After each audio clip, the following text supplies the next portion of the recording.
here. Most of you folks look familiar, but just in case, I'm Father Randy, the pastor of St. Blaise, and I do welcome everyone. Please help yourself to refreshments. The restrooms are just outside that door to the right. And if you still have your cell phone on, please put it on vibrate or turn it off altogether so we don't get disturbed. I want to welcome all of our guests in the prosecutor's office tonight. Peter Lucido, who's our chief prosecutor here in Macomb County, is with us. Our speaker tonight, Patrick Coletta, who is the assistant prosecutor in charge of hate crimes as well. And we also have the chief investigator with us, who's a former Sterling Heights police officer, I believe, Kevin Reese. Oh, there you are. Okay, so great to have all of you with us. It's wonderful. And I wish we had a few more folks here because the topic is really important. I'd like to just think it was the weather, but my pastor instincts come out, and I think one of the difficulties with this topic is we don't want to admit the anger within us, the pain within us, and it's there, the bias within us. And sometimes, given the right circumstance, it comes out sideways. And it's bad for everyone, it's especially bad for our community. So I think it's a very important topic. We need to hear about it and learn about hate crimes, what they are, and really how we can get beyond the hate. So I'll let Patrick take it away. Prosecutor Lucido, did you want to say a couple of words? Yeah. Thank you, Father, and thank you for remembering our names. I mean, politicians kind of do that, but now the priest does it. Good evening, everyone, and thank you again, Father, and Cindy, wherever you are, for inviting us into your home. We truly appreciate that, and I want to just give you a little backdrop.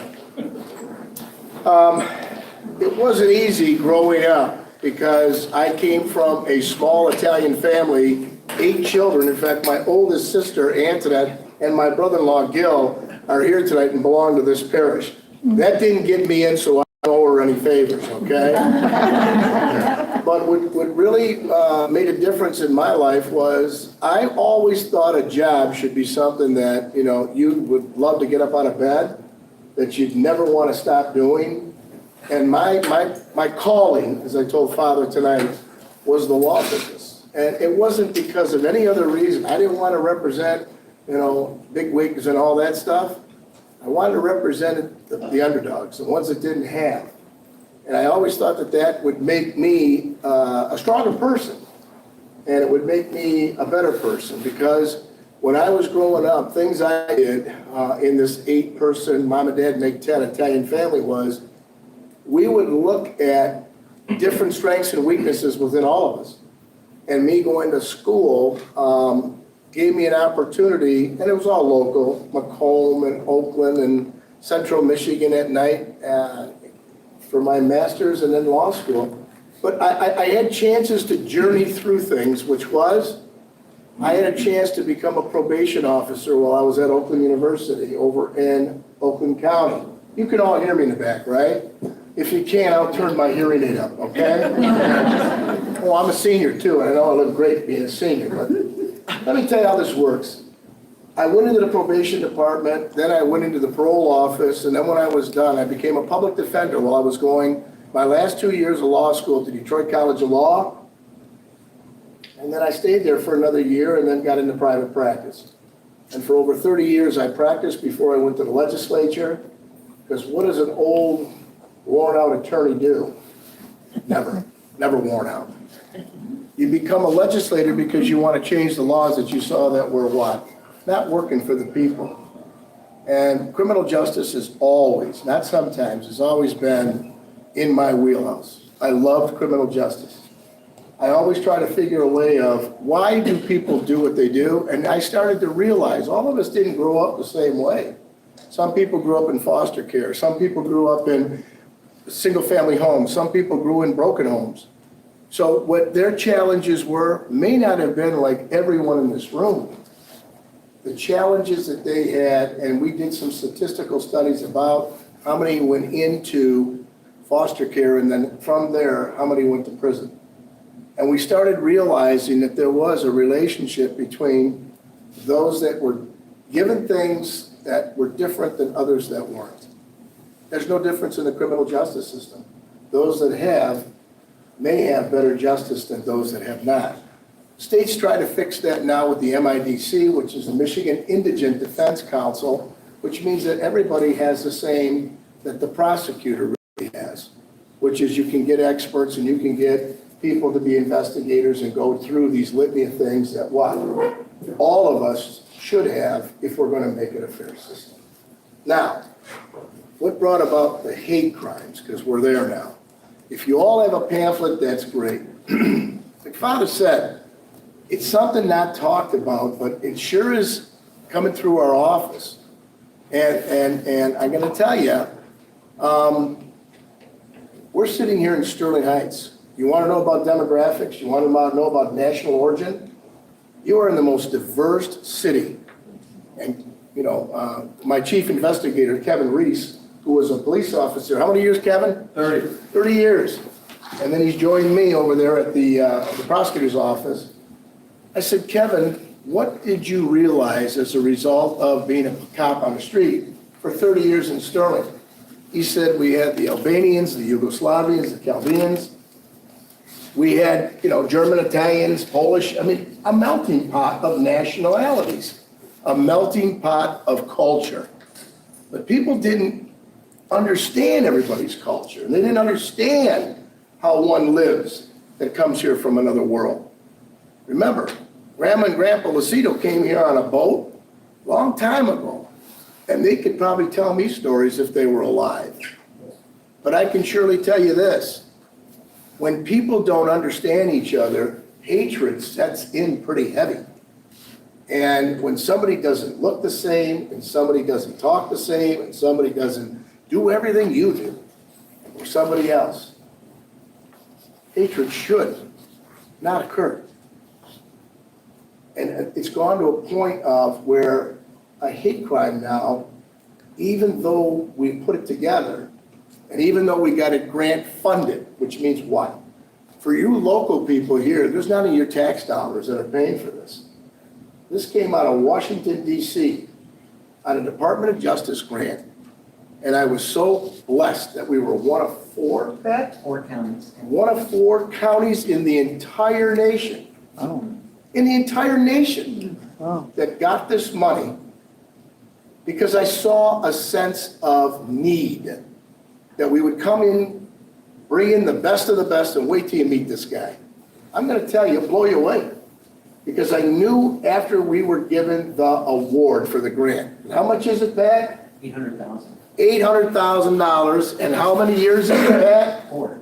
4 years, $200,000 a year. It'll give us a sense of assurance that we will not stand for hatred. You're not going to go burn my flag. You're not going to go mark up my house. You're not going to damage my car just because I'm a different color, just because I don't have your same religion, or because of the fact that you just don't like people from the country that's living next to you. And I saw, because I've had almost 40 years in, can't believe it's that long, almost 40 years practicing law, and seeing how many people were involved with tragedies as a result of diverse culture. But it's just not that anymore. No, no, no, no. What Pat's going to talk about is things that everybody doesn't want to talk about. And I like that intro, Father. I'll save that for the next place, too. As a result, I think it's time to bring Pat up, and I'm privileged to be who I am, what I've done. I've lived a life as a lawyer, as a public defender, as a probation parole officer, as a person that now is running the opposite side. And I looked at victims, because that's who I represent now, are the victims. And guess what? It gives me a whole new perspective of those that have been accused and the rights that you have to rely on and make sure that they're preserved. as to those that are now victims.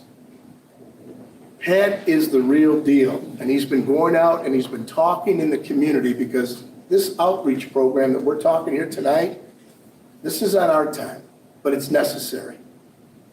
And remember, when my dad was alive, he said, you got about 3 pieces in life. The first piece, you educate yourself or get the tools of your trade, do things that you know can prepare you.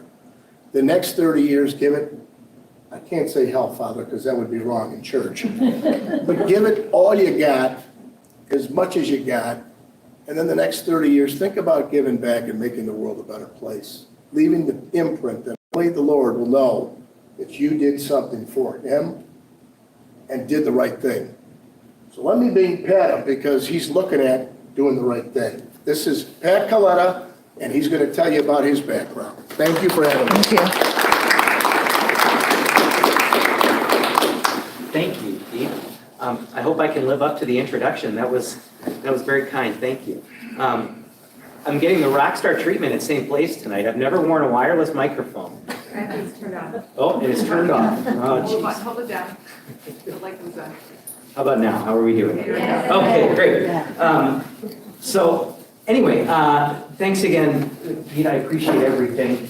And thank you for doing everything that you've done to try to get as many resources for the citizens of Macomb County as we can. Because that's really what our jobs are as prosecutors, is to make sure that we represent you, the public, and all victims of crime in the best way we can. So I'm grateful to be here talking to you.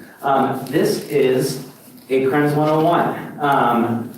My purpose here today is to inform and to give you a little bit of insight into the things that we consider as prosecutors when these cases are being investigated, and some best practices kind of for you as a community to combat hate crimes within your community, and what to look for and how to report them. All right, so before we begin, just a little bit about me. We have these really cool headshots that we got taken, and my teeth have never looked whiter than they do now. So I take an opportunity whenever I possibly can to show that thing off. And I'm wearing the same suit too. I do have other ones, but so I was admitted to the State Bar of Michigan in 2010 after my graduation from law school, and I became an assistant prosecutor in 2011 in Wayne County. I prosecuted the gamut of cases. I handled minor cases at the district court level. I prosecuted several homicides. I prosecuted police-involved shootings, corrupt police officers and public officials, a little bit of everything. And I gained a lot of valuable experience. And I took that experience and came here to Macomb in 2015, where I've been ever since. I've been lucky enough in my career to try well over 100 cases. I've won a whole lot more of them than I've lost. And I've handled thousands of cases short of trial throughout my career. So I've been a trial attorney for a long, long time, and I'm currently a principal trial attorney at the Macomb County Prosecutor's Office. And Prosecutor Lucido appointed me the Chief of Hate Crimes in January of this year. And I'll say anecdotally, I have reviewed more requests for charges on hate crimes related cases just in these last 4 months of 2024 than I think our office has reviewed in the 3 years prior to that. And I think there are a number of things that could contribute to that, but we don't really have to get into speculation about it. The important thing is to know that hate crimes, for better or worse, well, for worse, always for worse, are on the rise. And we need to come together as a community to try and do something about it. My contact information is there. You don't need to worry about writing it down. It'll show up later at the end. And in the pamphlet, you have the easiest way to get a hold of me if you ever want to talk about any of these issues, which is to call our hotline or email our hotline.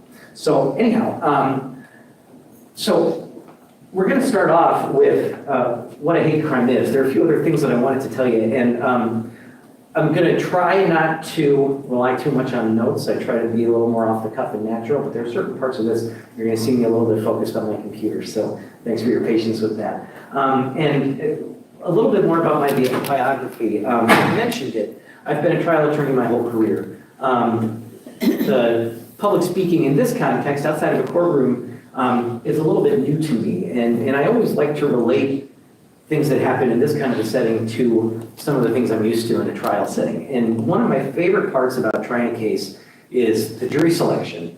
And the reason it's my favorite part of trying a case is because it's the first time in a criminal justice proceeding where people from all over Macomb County get together in one room and sit to work toward a common goal. And it's a jury made up of a cross-section of the entire county. And it's the diversity that's on that jury that makes it work, because one juror's perspective is going to be different, necessarily. It's going to be different from another juror, and it's going to be different from another juror. And it's the diversity of life experience and perspective that helps jurors set aside their biases and helps them reach a fair and just verdict in any criminal case. And most importantly, in the context of a criminal case, a verdict has to be unanimous. And that forces all of these jurors from divergent communities in different areas of the county with different perspective and life experience, forces them all to open their minds and to communicate with each other in order to reach that unanimous verdict. Again, it's the diversity that makes it work. And everybody is unique in their own experiences, and everybody belongs to a smaller community within our larger community here in Macomb. And just like in the courtroom, it's the diversity in our county that makes the county work. And a person's lived experience can influence others, help others, educate others in so many ways. And it's irrespective of whether that experience is similar to yours or different from yours. It can be such a wonderful thing to know what other people are experiencing and perceiving as we go through life. It makes us all better people. Unfortunately, we as a society have sometimes lost sight of that. And sometimes we let our biases get in the way. And sometimes we let our biases use that diversity in a way to divide us and cause hate rather than unite us and foster an environment of support. So that's why I'm here today, because it's important that all of our communities work together to combat hate and figure out what to do if it causes crime in your community. So since my appointment to this position in January, I've been all over the county, as Prosecutor Lucido said. I've met with the Sterling Heights African American Coalition, and we've talked about issues that face the Black community here in Sterling Heights. I've met with the Warren Crime Commission and talked about issues that are affecting the communities in the city of Warren, which is one of the largest cities in the state, I think the third largest city in the state. I broke fast during Ramadan with members of the Bangladesh the Bangladesh Association of Michigan. I attended the Anti-Defamation League's National Convention in New York City, and I took that information that I learned there back to Mount Clemens and shared it with the congregants at Beth Tefillah Moses, which is the only Jewish congregation, the only synagogue in the county of Macomb. And now I'm proud to be here at St. Blaise, and I'm excited to be talking to all of you. So let's get started. There are going to be kind of three main portions of this presentation. Number one, we're going to talk about what a hate crime is, because it's a little bit different than some other crime that you might think of. And then secondly, we're going to talk about how you can report hate crime and what to look for when you're deciding whether something is a hate crime. And then thirdly, we're going to talk about ways that we can combat it in the community. All right? So what is a hate crime? Michigan law calls it ethnic intimidation. We're going to talk a little bit more about the actual language of Michigan law a little bit further in the presentation. But in its simplest terms, a hate crime involves committing a crime. Typically, it's assault or damage to property or something of that nature. And the reason for committing that crime is based on bias. And bias, ladies and gentlemen, is the action of supporting or opposing a particular person or thing in an unfair way because of allowing personal opinions to influence your judgment. Now, more simply, it can be seen kind of as a Venn diagram. And on one side we have our bias, on the other side we have the crime, and they meet right in the middle. And that's what causes something to rise to a hate crime. Now, there's another phrase that is pretty important when talking about these issues, and that's something called a hate incident. And a hate incident is different from a hate crime in one pretty important way. And that is that hate incidents or acts of prejudice that don't rise to the level of a crime. So they don't involve any violence or threats or damage to property or anything like that. And while hate incidents, are not crimes, they can potentially violate anti-discrimination workplace laws. They can violate workplace regulations and campus codes of conduct in a university setting. So, in other words, it's not illegal to be a jerk. If it were, Prosecutor Lucido and I would be a lot busier than we already are. But it is illegal to do something or to threaten to do something to someone else because of your jerky beliefs, okay? So one other thing that I think is important to remember is that generalized threats are probably not sufficient for a hate incident to rise to the level of a hate crime.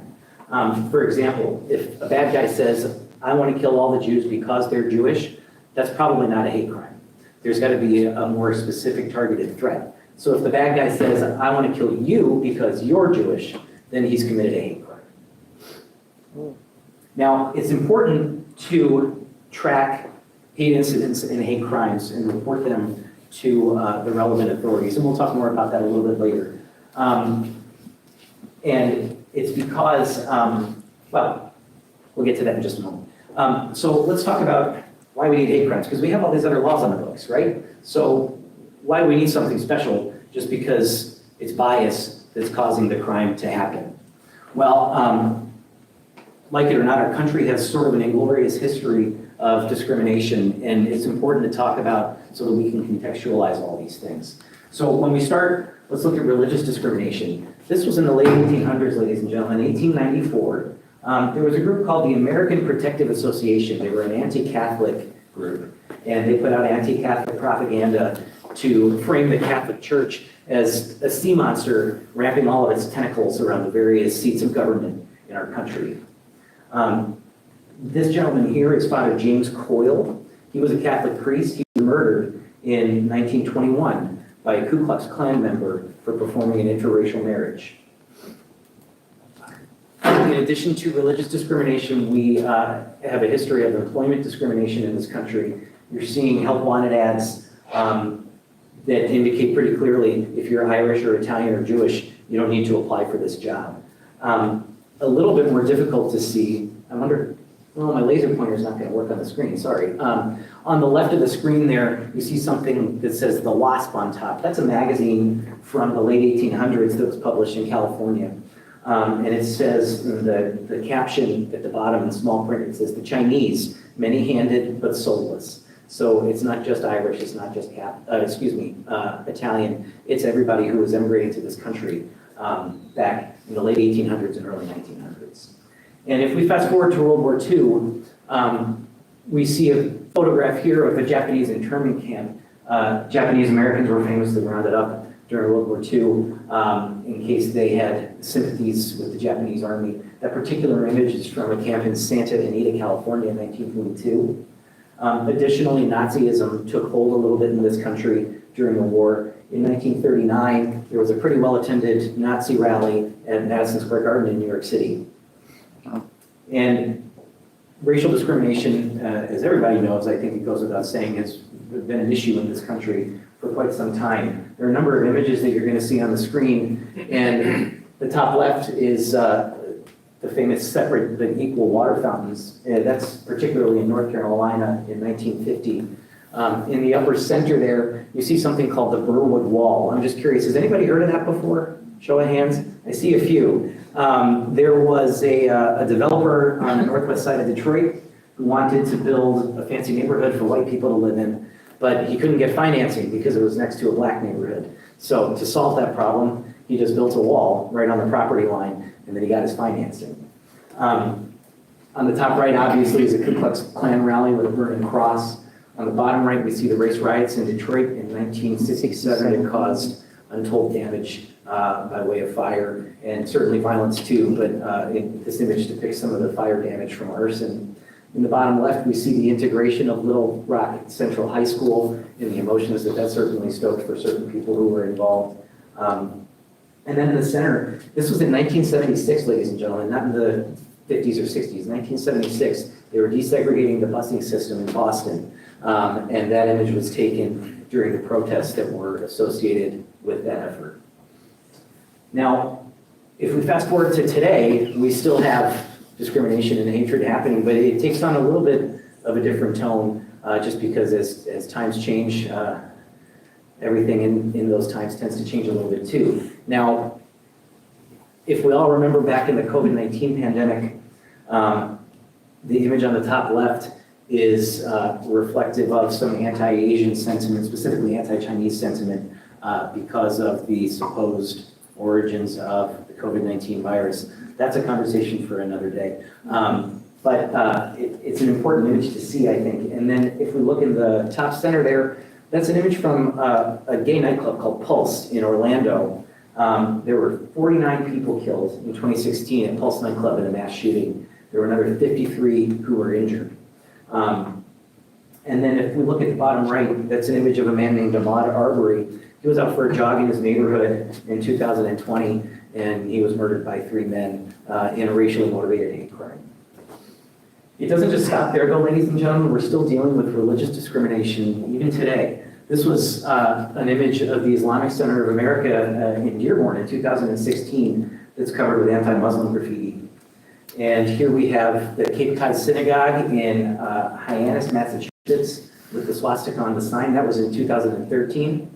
And then this final image is of the Cathedral Basilica of the Immaculate Conception in Denver, Colorado, which was vandalized 3 times in 3 months with anti-Catholic graffiti in 2021. So we need hate crime laws because we have people who commit hateful acts.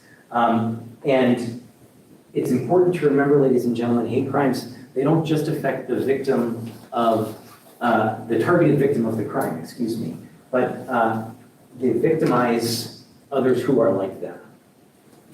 They victimize the families, they victimize the communities, and they victimize the institutions of the direct targeted victim. So having these laws on the books and using them sends a message to everybody out in the world that we as a community are not going to tolerate hate and we're not going to tolerate the crimes that are committed in its name. So that's why it's important. It's not just another check mark in the conviction column, but it sends a message and it sends a powerful message on behalf of our entire community. So let's talk about Michigan's hate crime law. Like I mentioned before, it's called ethnic intimidation. And it's contained in MCL 750.147B. That's important for me to remember, not so much for you guys. But it says that a person is guilty of ethnic intimidation if that person maliciously and with the specific intent to intimidate or harass another person because of that person's race, color, or national origin does any of the following: causes physical contact with another person, damages, destroys, or defaces the property belonging to someone else, or threatens by word or by act to do either of those other things, if there's reasonable cause to believe that the person might actually do it.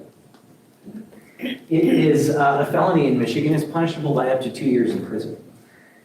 And it's one of the least serious felonies that we have on the books. A felony becomes a felony when a person is looking at a loss of liberty of greater than a year. Misdemeanors involve imprisonment, potentially in the county jail, for up to a year. There is legislation pending in the Michigan Senate right now that, if approved, would enhance the penalties for ethnic intimidation in order to make it a more serious crime. Additionally, it would rename it, and it would then be called the hate crime law, not ethnic intimidation. Importantly, too, ladies and gentlemen, defendants can be charged with separate crimes for the underlying criminal conduct. So that could be assault, that could be homicide in the most serious circumstances. It could be property damage-related crimes, arson, whatever it is the bad guy did, he can be charged with that underlying crime as well. There's some other potential crimes, too, that we'll talk about real briefly. Hateful speech can violate another set of criminal laws known as the Michigan Terrorism Act. The most important one, I think, at least for these purposes, is false report or threat of terrorism, which says that any person who makes a false report of terrorism by threatening to commit an act of terrorism and communicating that to another person, or knowingly making a false report of terrorism and communicating that report to another person, if they know it's false, is guilty of this crime. It's a felony, it's a serious felony, punishable by up to 20 years in prison. And it's commonly known as swatting because usually it generates a police response significant enough that the SWAT team comes and tackles whatever the supposed issue is. It happens a lot in religious settings. It's a big problem on the East Coast at some of the large synagogues in New York and New Jersey. It happens to a lesser degree here, but it still happens. So Michigan's ethnic intimidation law protects a lot of things. It protects race, it protects color, religion, gender, and national origin. But importantly, it doesn't protect a few things too. It doesn't protect age, mental or physical disability, or sexual orientation and gender identity. Now, sexual orientation and gender identity is kind of a mouthful, so I'm going to use an acronym, SOGI. So if you hear me say that, that's what I'm talking about, all right? Importantly, SOGI is implicitly protected kind of by reference based on some case law that came from the US Supreme Court and from the Michigan Supreme Court. In a Michigan setting, there's a case, Roush World LLC versus Department of Civil Rights. In 2022, it dealt with the Elliott Larson Civil Rights Act, which is our version of the Civil Rights Act of 1964. And specifically, this case dealt with workplace discrimination. But the important thing is that the Michigan Supreme Court held that the prohibition in our state Civil Rights Act on discrimination, quote, because of sex, applies to discrimination based on sexual orientation. Similarly, with the US Supreme Court in 2020, in Bostock versus Clayton County, Georgia, Title VII of the Civil Rights Act of 1964, which also deals with workplace discrimination, was held in that case to include sexual orientation and gender identity when it prohibited discrimination because of an individual's sex.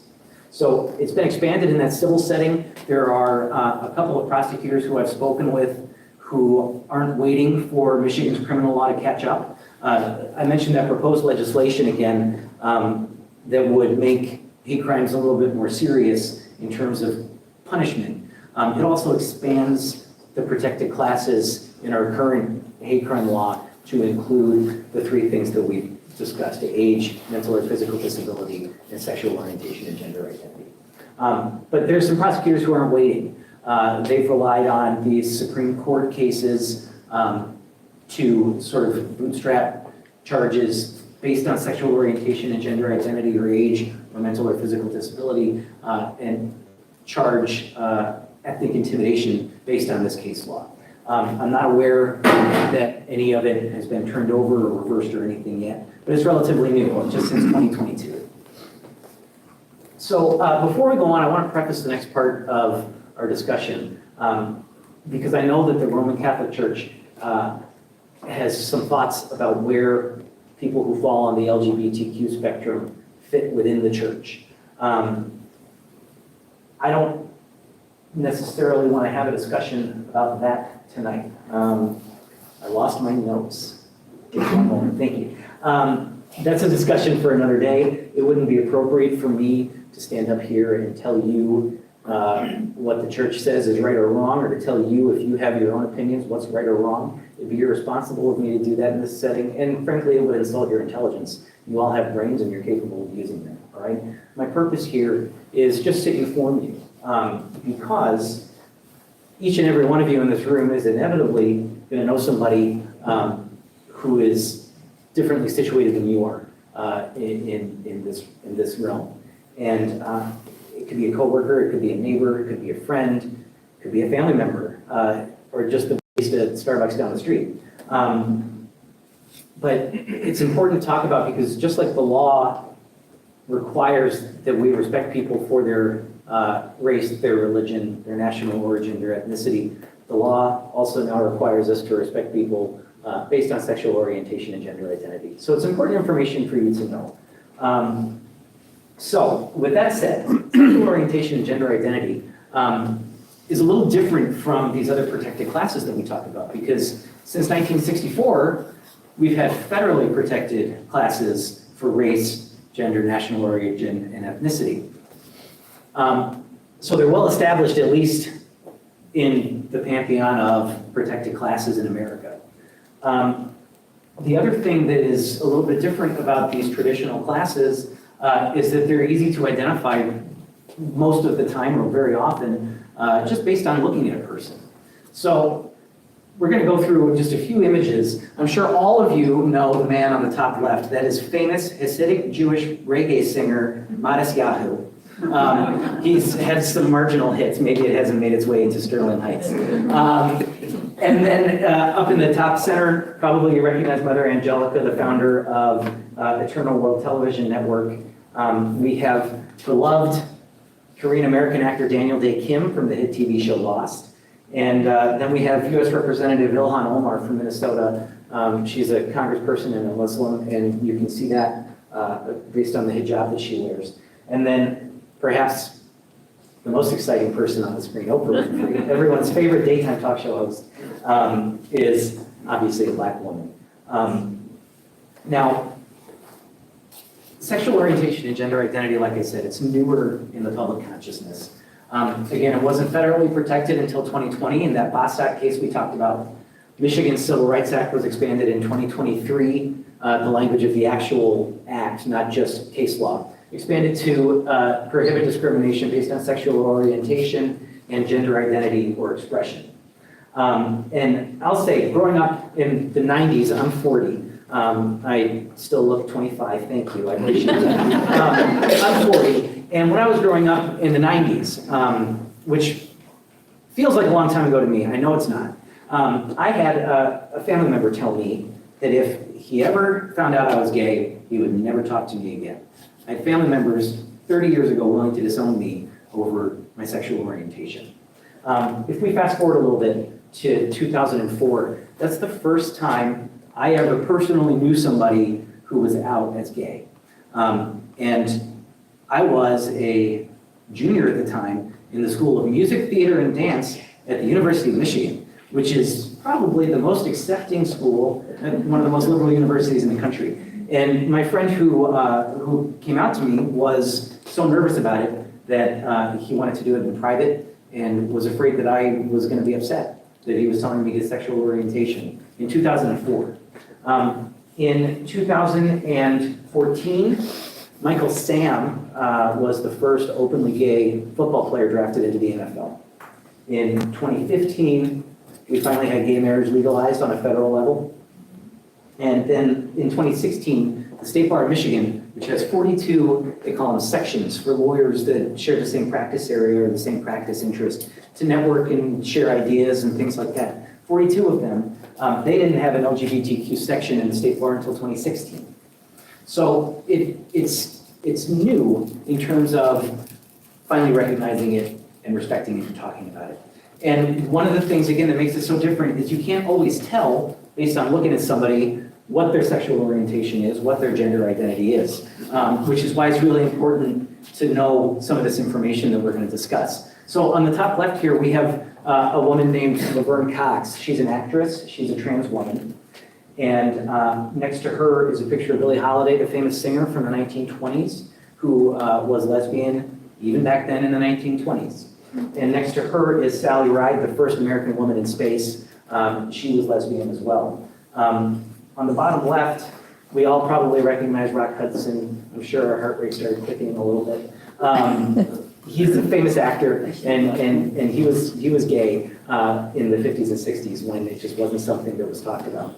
Alan Turing is in the bottom center there. He is a mathematician. He's really famous for cracking the Enigma code in World War II that helped the Allies beat the Nazis.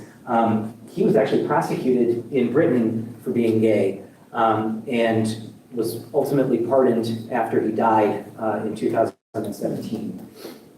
And then in the bottom right, Chaz Bono is a trans man and is an LGBTQ activist.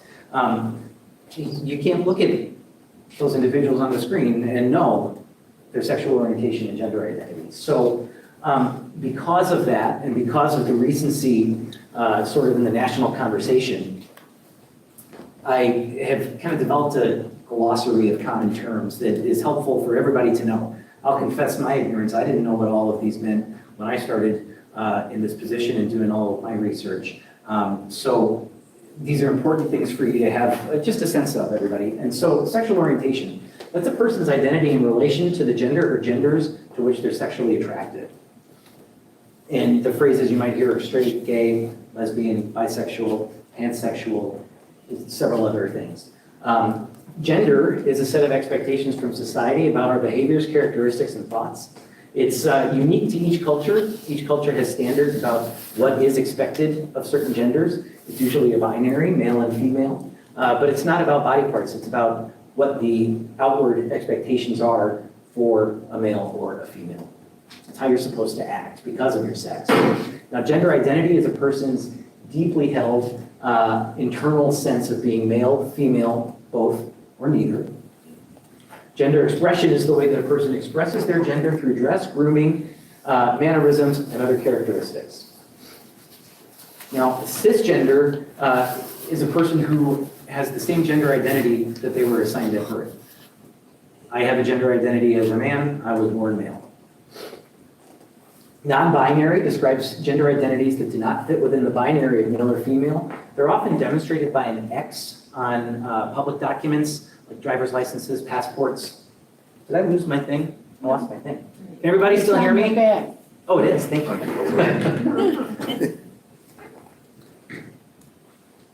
All right, often identified with an X on things like passports, birth certificates, other official records. And then transgender is an umbrella term that we use to refer to people who have a gender identity that's different than what they were assigned at birth. So, that was a lot of information. So we talked about what a hate crime is, why it's important to prosecute them. We've learned a little bit about some of our neighbors. So the next obvious question is, why do we care? How big of a deal is this? So let's talk about some statistics, okay?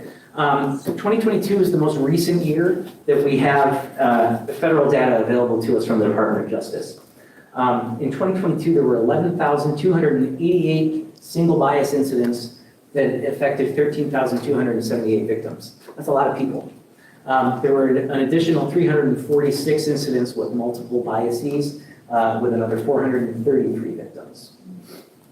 Now, in terms of the individuals who were affected by this, almost 60% were targeted because of their race or their ethnicity or their ancestry. Religion was 17.3%. Gender identity and sexual orientation combined to make about 21%, and 1.5% disability, and then a very small amount involved victims because of their gender. When you look at the pie chart here, ladies and gentlemen, the overwhelming swath of it is just those main classes that we talked about.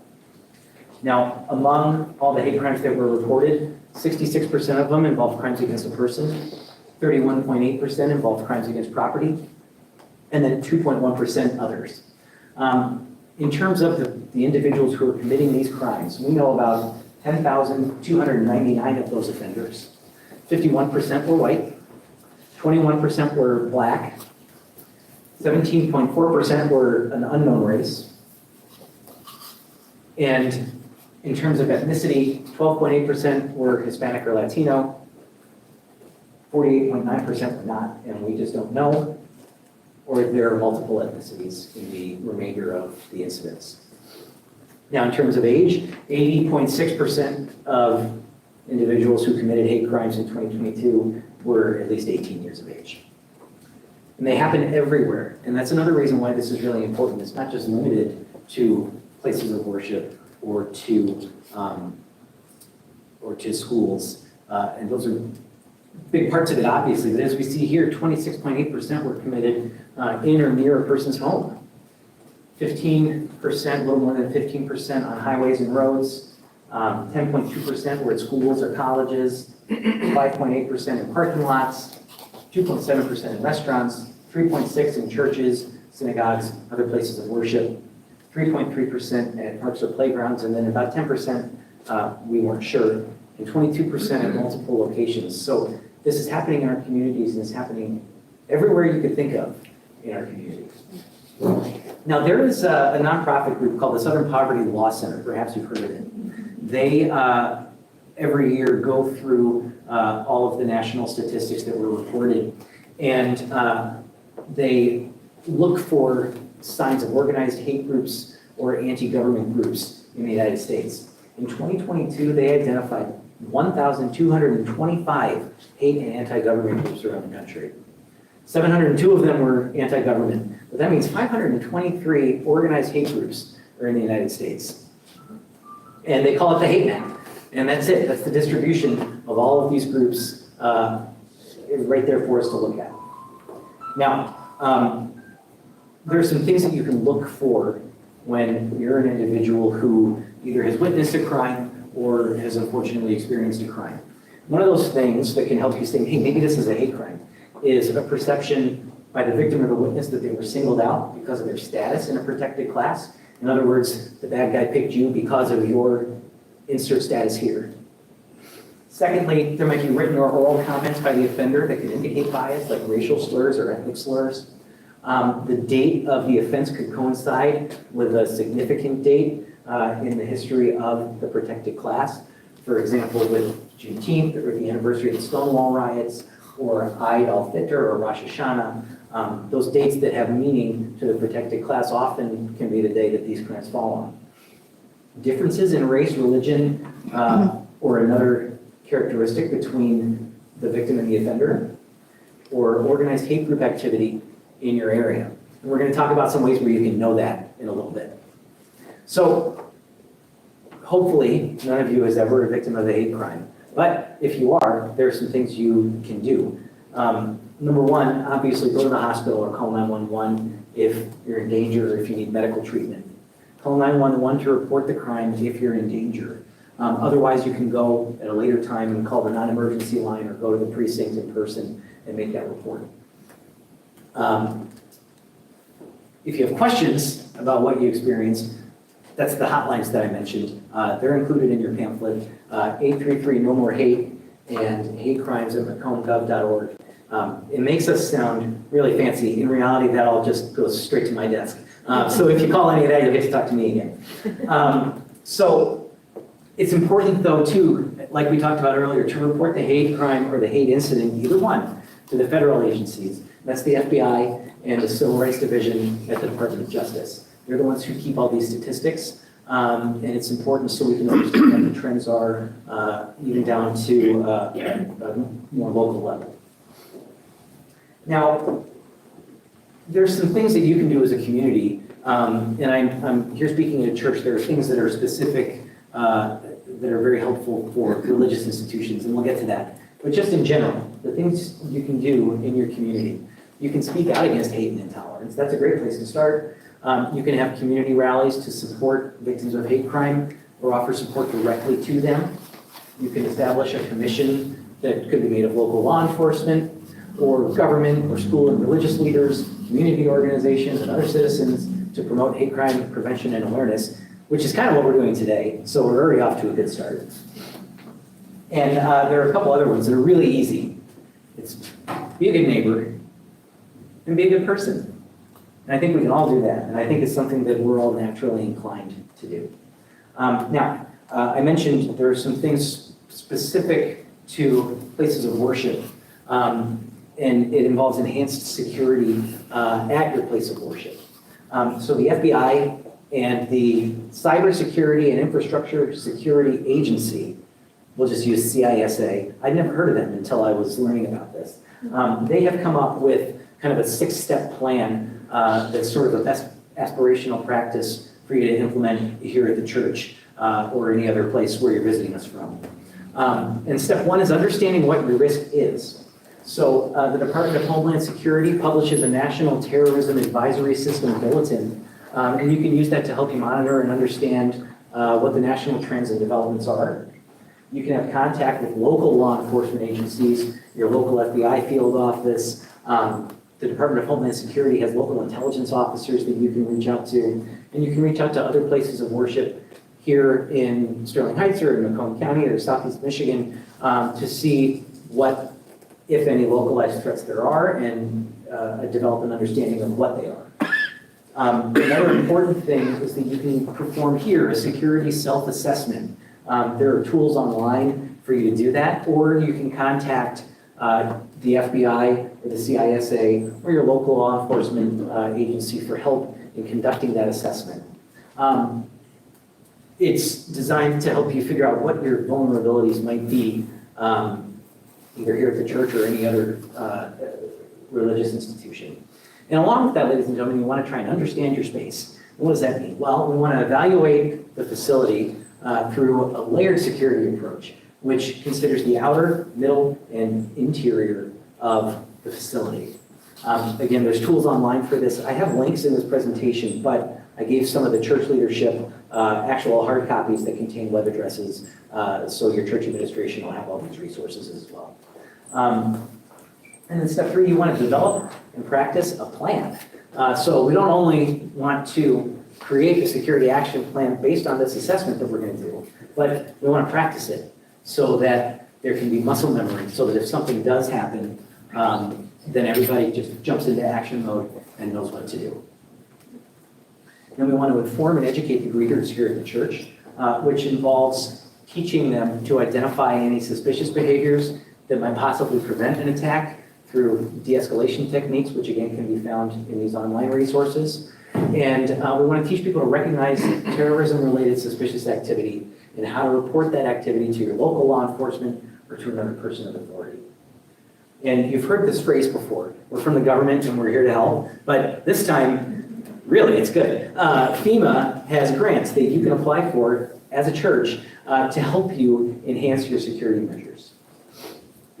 And then obviously, again, it's important to report hate crimes and hate incidents as they happen when you see them.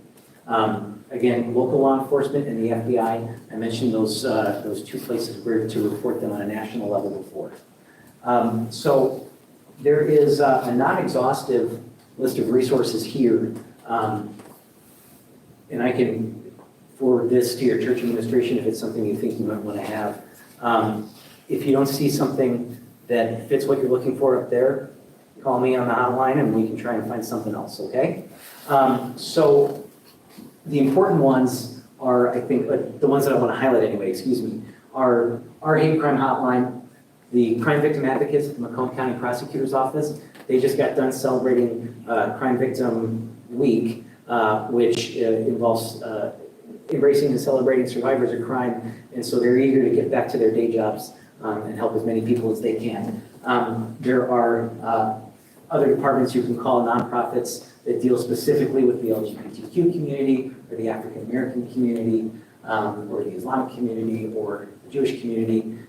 I don't have one up there for the Catholic community. I don't know if there is one, but the Archdiocese of Detroit is just down the freeway. So, and with that, we've sort of covered all 3 prongs of what I wanted to talk to you about. And I'm happy, if there's time, Father, I'm happy to take some questions if anybody has anything they want to talk about. Pat, why don't you start out and tell them, in the last 4 months that the hate crime unit has been in place, what type of crimes locally have we experienced?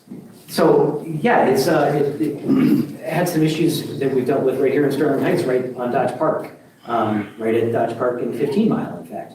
There was a Bangladeshi man who was driving his car on Dodge Park, and he saw a white gentleman walking down the street, walking his dog, on the sidewalk, and out of the clear blue sky, he jumped the curb on Dodge Park and ran this man over. And the police asked him why, and he said, I ran him over because he's racist. And the police said, well, why do you think he was racist? Is it because he's white? And the man didn't answer directly, but I mean, the inference is, yeah, that's exactly why. So we charged him with assault with intent to commit murder as the most serious charge, and we charged him with ethnic intimidation as well.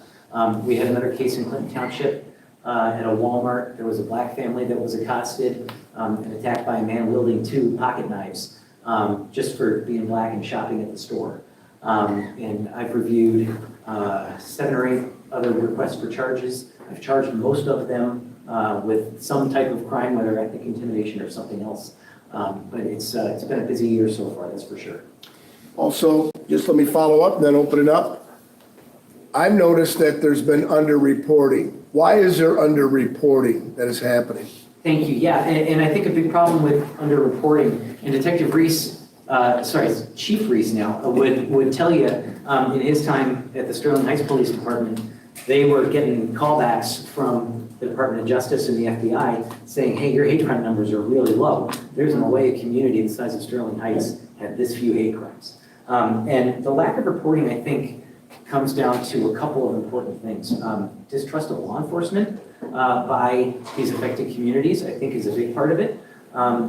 People in minority communities can often feel like the government is not built to work for them, that law enforcement's not built to work for them.